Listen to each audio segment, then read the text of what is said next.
Our next guest has just written a book that posits Asian Americans prove that critical race theory cannot be true.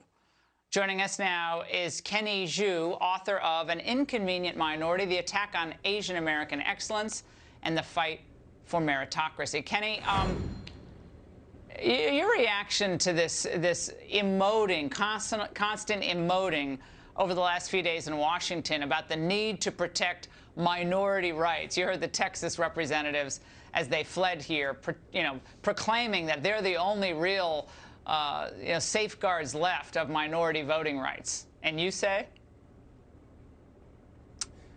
I say Asian Americans are the inconvenient minority because they come here, to this country with nothing, no special privileges. And as I argue in my book, An Inconvenient Minority, they still succeed in this country. They disprove critical race theory and they shed light. Harvard discriminates against Asian Americans. That's how successful they are. That's how successful they have become.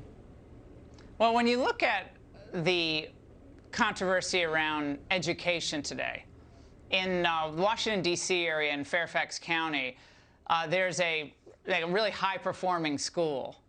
And that high-performing school is very science, technology. It's a very big Asian population in the school enrollment.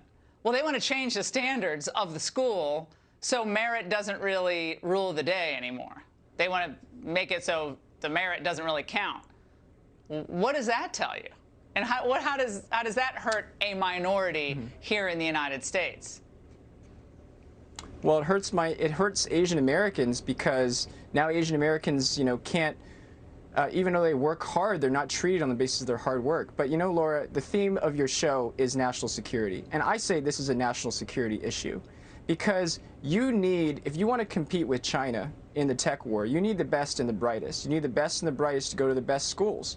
And we have these elite schools now like Harvard abdicating their responsibility to admit the best and brightest just because of their race. Imagine not only how unfair that is, but how that is detrimental to our national security and our technology interests. Well, they'll actually invite actual Chinese from China to come to Harvard. That's not a problem.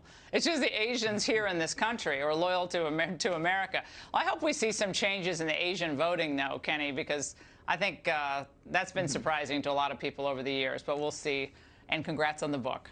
All right, race has infected the debate over